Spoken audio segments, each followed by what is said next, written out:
Hi folks, welcome back to Ditto Insurance. This is the part 2 of our checklist of what to consider before buying a health insurance. Well, if you've missed the part 1, then I recommend you first see that and then circle back here. It's linked in the description. So Supreet, let's start with the 6th point that you have. So yeah, just a bit of a recap. I think we covered 5 points before. Yes. I think we spoke about the importance of having to declare everything at the time of purchase. We spoke about how waiting periods are really important to be aware of, and the exclusions list. Then 3, we spoke about the importance of choosing the right company. Use the matrix that is available. And try to narrow down to your top 2, top 3 choices of companies. And then I think 4 and 5 we discussed about certain features like room rent, co-payment, limits on diseases, pre and post hospitalization. So we spoke about certain features and how important they are and how much of a value they add to your existing policy. Yeah, I think happy to continue. I think so. 6th point. So just a bit of a continuation on those features. Although the features that I'll be talking about now, they're not like a deal breaker or a deal maker, but these 2 things are really good to have in a policy. Okay. And I'm talking about 2 features. One is the bonus. Which is also sometimes called as no claim bonus or cumulative bonus or a loyalty bonus, and the other feature is called as the restoration feature, right? So very important, these 2 features to consider. Now how is it beneficial? Let's say I'm considering a policy of around 5 to 10 lakhs, right? And you know how the medical inflation is, Right, 14% at the moment. 14-15% today. And what this does is, say few years down the line, now whatever 5 to 10 lakhs cover that I have may not be good enough, right? And may not be sufficient. So what this restoration and bonuses they do is they give that extra cushion. I mean, the best case scenario here is to increase the cover, but there's always risk associated with it, right? I mean, it's not a guaranteed thing. So whenever you increase the cover at the time of renewals, there's a fresh underwriting that happens again. So only if you're eligible or if you continue to stay healthy, they approve of these upgrades, right? Else they deny it. So having this bonus feature, restoration feature, definitely boosts your existing cover amount and gives you that extra cushion, so extra peace of mind end of the day. So make sure your policies have a good bonus feature. I think these days most of these plans are vying with each other in terms of having the best bonus, 500%, Right. 400%. So I mean, yeah, let's take it. I mean, it's our win. Higher the better, and restoration as well. There is something called as upon partial exhaustion or complete exhaustion, one time in a policy year or unlimited times in a policy year. So the most ideal would be on partial exhaustion and unlimited times a year. So this would be an ideal situation. So when I say partial exhaustion, your restoration gets triggered right after your first claim. So you don't have to wait till your entire sum assured gets exhausted. So how does this restoration work? I'm just curious if you can Sure. give me an example. So some of the policies I have seen where restoration happens on a complete exhaustion basis. So what does this mean is, now let's say I have a 10 lakh cover, and what is restoration?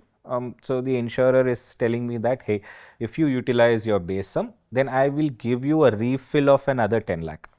Okay, Wow. in the same policy year. Okay. Okay, so now this will help in case there are like multiple hospitalizations in the same year. Now, yeah, certain policies they do it on complete exhaustion, as in I have to completely exhaust my initial 10 lakh and only then the refill amount will get triggered. Okay. Okay, now here's the thing, right? Now, let's say my first claim was about 9.5 lakhs. Right now, my second claim is around 5 lakhs. Now, the insurer will not give me the restoration feature until and unless I settle my second claim as well, because my first claim was only 9.5 lakhs and there is still 50K remaining. Okay. Okay. Understood. So some of the newer policies today, updated, upgraded policies today, what they are trying to do is they do it on a partial claim. As in, as soon as my first claim, no matter it is 50K or 9.5 lakhs, doesn't matter, my restoration is triggered. So I can utilize another 10 lakh in case, there's another hospitalization coming up. Understood. That's a good feature to have, I would say. Excellent. I mean, why not? It may not be like a deciding factor, but let's say once I have narrowed down one or two policies and I see this feature, it's definitely reassuring. That's right. That's right. Now, let's move on to the next point. What's on your list? Earlier, we touched upon the network hospital list, which is again very important to consider before purchasing a policy. Similarly, it is important to consider the blacklisted hospitals as well, because let's say now I'm taking certain treatment in a hospital nearby my house. Now, the understanding is, hey, if I buy a health insurance, maybe it will cover me if I continue to take the treatment there. But then later you find out that, hey, this particular hospital has been blacklisted by the insurer. So whatever money I have spent there, I'm not going to get it back. So right? how does an insurer say that a hospital is blacklisted? Is it just because that they're not in their network hospital, it's blacklisted, or is there any other reason? A very good question. I think I should have clarified that. There is something called as network hospitals, non-network hospitals, and then blacklisted hospitals. Okay. So it's not that if a hospital is not in a network list of hospitals, it's a blacklisted hospital. Okay. If an insurer has a tie-up with certain hospitals, they come under the network hospital list, right, where there is a cashless treatment. Correct. So every other hospital which is not in a network list can be classified under a non-network list of hospitals, unless they come under this list of blacklisted hospitals. Now, they are there for a reason. Maybe the hospitals have had a history of, say, inflating the bills, or maybe certain fraudulent activities. Maybe the insurers just don't trust them. So they do not want to have any type of business with these kind of hospitals. So hence it is very important to be aware. Just make sure in your area or in your city, which are those few hospitals that are blacklisted by your insurer. Now, this list could vary from insurer to insurer. So it's very important, because I don't want to end up taking a medical treatment in a blacklisted hospital and having to pay out of my pocket. That's right. That's right. Beautifully put that. It's very, very important to see not just the hospitals that are available for you to avail a treatment, but a blacklisted hospital where you're never supposed to go. Absolutely. Right. Now, we finally trickle down to the last 3 points. So let's hear it. Right. I think we are going to deviate a bit. This is not probably for the first time buyers. Maybe somebody who have already had health insurances before, but they're not happy with those insurances, right? Now, what are the next steps that they can take? In fact, I have to give a lot of credit to IRDAI, which is the regulatory body for insurances in India. They have come up with a lot of things, and one such thing that they have come up with is the option of portability. Which means that if I'm unhappy with my current insurer for any reason, I mean, it could be maybe the premiums are increasing too often, or the features are not good enough, or I had a bad experience with some of the customer representatives, or my resolution was delayed or denied, right? So I can move to a different insurer through the process called as porting. But please note, only retail plans can be ported. Some of the group plans cannot be ported. Corporate plans cannot be ported. So any retail plan that you have bought for yourself, or you're the proposer of your family's health policies, you can definitely move. So what is the benefit of doing so versus buying a new policy? Now, new policies, now we understand that there are a lot of waiting periods that gets associated with it, right? Now, when I port my policy from one insurer to the other, I get to carry forward whatever waiting periods I have served in my previous policy gets carried forward to the new policy. That's beautiful. That's yeah. So there are a few clauses, though. I mean, I'm trying to summarize this in like briefly. but there are a few clauses there because it's very important to declare again health conditions, right? So any new illnesses that may have been developed, it's very important to let the insurers know. So it goes through a fresh underwriting, and end of the day, the insurer to which you're porting to has the final say whether to approve the policy or not. Great, great. So does Ditto help with porting policies? Definitely, we do assist with porting queries, but I would request people to just consult us before taking that decision, because at times porting may not be the best option. If there are certain illnesses, right, sometimes it's better off to continue with your original plan, even though it may not be the best of the policies, but serving additional waiting periods, is not the best of decisions, I would say. Now, Supreet, let's get back to discussing what migration is and how it is different from porting. Right.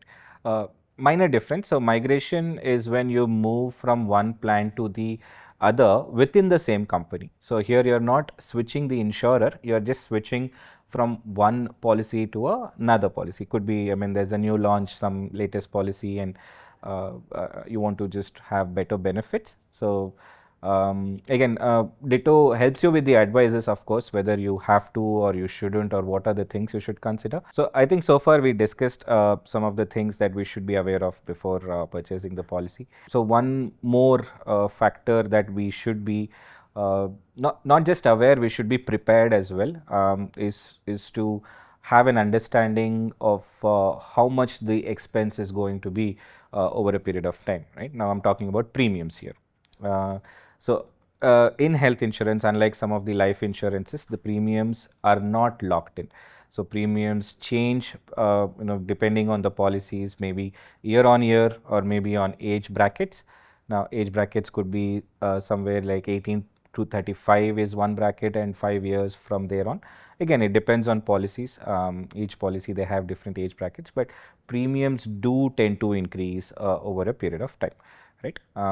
So I think I've spoken to a lot of people who assume that buying health insurance early on, you end up saving a lot. Right now, this concept is true for a term life insurance because there it gets locked in. However, it is not true for health insurance. For health insurance, eventually the premiums will increase. The advantage of buying early, however, is in the fact that you're buying when you're healthy. And say later on any health conditions happen or get diagnosed, then you are covered for it. Whereas looking for a health insurance after the onset of certain illnesses could be little difficult. You may not get the most comprehensive plans, or sometimes you may not even get a health insurance. Right. So just wanted to clarify that premiums do tend to increase. On an average, about 20-25% is what the jump is at the time of you reaching an age slab, and when it increases year on year, I think it's about 2 to 4% each year. And I think after one turns 60 years, I think the jump is going to be much more significant. For obvious reasons, right? Yeah, I mean the probability of hospitalizations are much more once you age, right? So Correct. Insurers try to compensate for that risk. Correct. And what about renewability? So please do find policies where you have an option of lifelong renewability. Although most policies do have this feature, but just to double check once, just to make sure, because this is a really important feature, right? Now, once I buy a 10 lakh cover today, for example, now if I have the option of lifetime renewability, then no matter what happens later, the insurer can't deny me of a renewal, right? So they have to renew my plan as long as I pay the premiums, right? But if say a certain insurer, certain policy restrict me till the age of 60, 65, doesn't make sense at all. So always make sure that this option is available. Finally, I think we have discussed most of the points. One last thing, and intentionally I have kept it for the last, I think this is probably one of the most important things to consider before purchasing the health insurance, which is the claims process, right? So most people make this mistake of just buying a health insurance, but not taking enough notes as to what to do if there is a claim, right? So at the time of claims, people scamper around and they want to call their agent, insurer. They're not getting enough response. Already frustrated because of probably a family member being hospitalized. So adds to the stress. So just to avoid this, have a clear understanding of how the claims process works. Have all those numbers handy. See the customer care numbers of the insurer, maybe email IDs or your agent's number, and also understand the processes of it, like how a cashless process work, how a reimbursement process work, and sometimes if it is a planned treatment, you can inform the insurer a couple of days ahead, right? You get a pre-approval. And which is very handy. It reduces the time at the time of discharge. One need not wait for a very long time to get those approvals. So I think one can visit our website, joinditto.in, and please click on the claim section. And we have a detailed overview of how the claims process happen and what are the different things you can do. Of course, our clients, people who have bought via Ditto, just have to text their POC, right? Just one text and we'll be there to assist you with the claims process. Perfect, Supreet. So, do you have any special point, or have you covered almost everything that there is to cover? I think I have, but yeah, if I have missed out anything, please do drop in your comments. And I think I've been replying to a few questions as well on my previous videos. Happy to answer your questions. Thank you, Supreet. Well, there you have it, folks. This marks the end of the part 2 and the final video on the top 10 things on your checklist before buying a health insurance. Now, we've put in a lot of effort. Supreet has put in a lot of his time in helping us make this video. So we would really appreciate if you could drop in a like, share this with someone who is about to buy health insurance, and if you haven't subscribed, please subscribe. And like always, folks, happy insurance hunting.